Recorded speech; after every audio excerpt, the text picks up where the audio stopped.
Assalamualaikum warahmatullahi wabarakatuh. Waalaikumsalam warahmatullahi wabarakatuh. Apa kabar Ananda semua? Baik, Bu. Baik, alhamdulillah. Terlebih dahulu untuk berdoa silakan dipimpin oleh Asih Pradela. Doa menurut agama masing-masing. Berdoa dimulai. Berdoa selesai.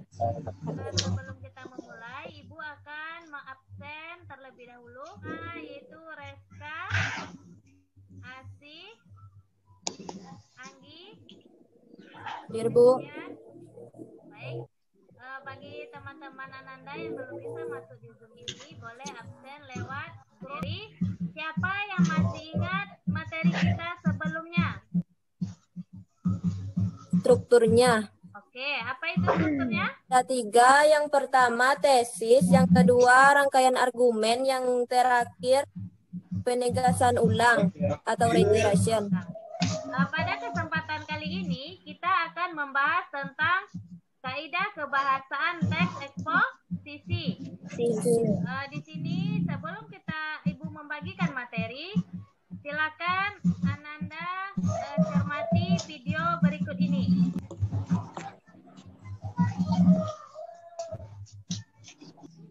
Nah, siapa yang bisa menjelaskan apa isi videonya? Tentang bahaya makanan, Bu.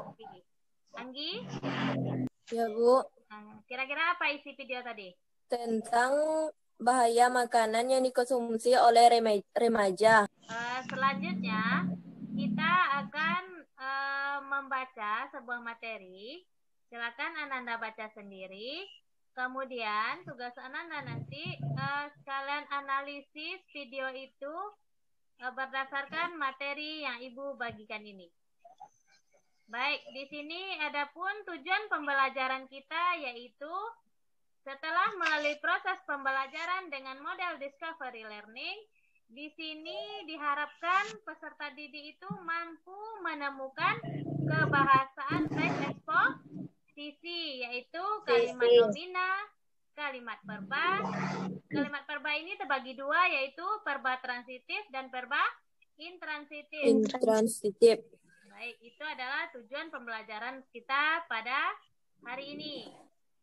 Yaitu teks eksposisi itu bertujuan untuk menjelaskan informasi tertentu agar bisa menambah ilmu pengetahuan bagi pembaca.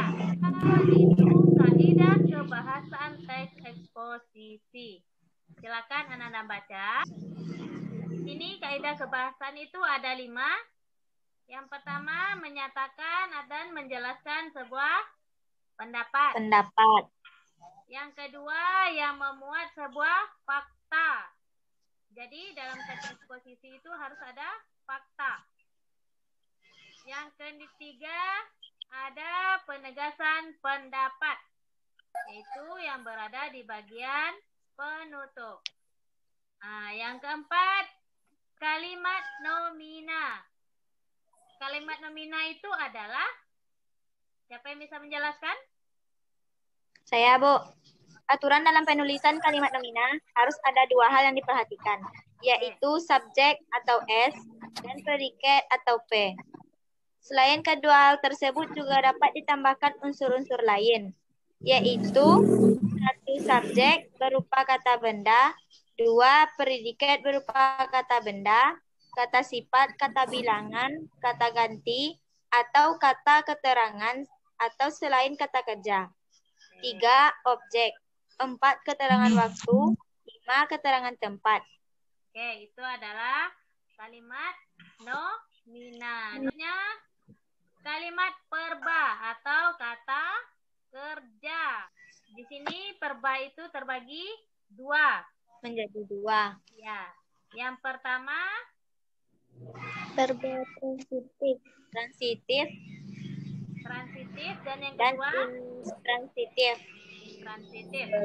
Apa saja kata kerja? Siapa? Ya, Bu. Oke, silakan Asih.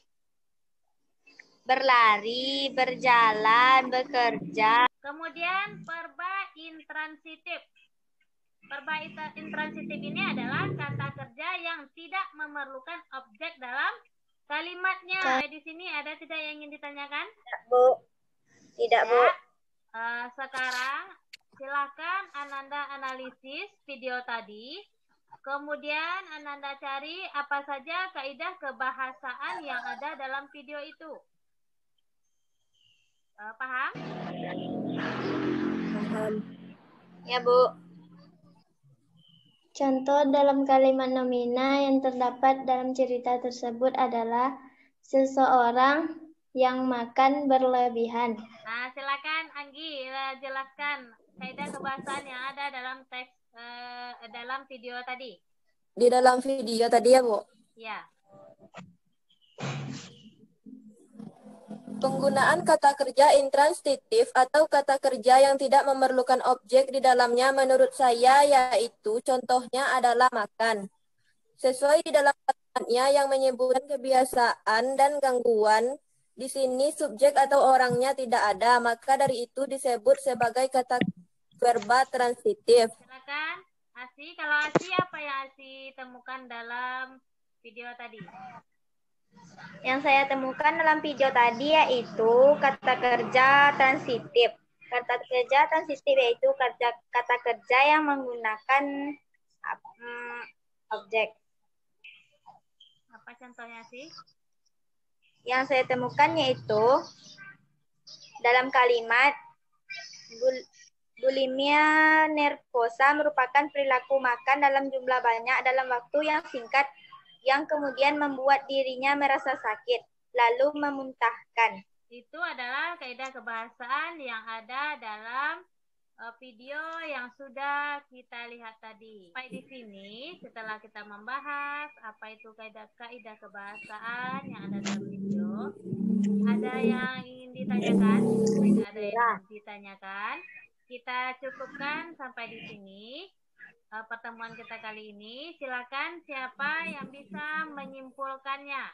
Apa kesimpulan materi kita pada hari ini?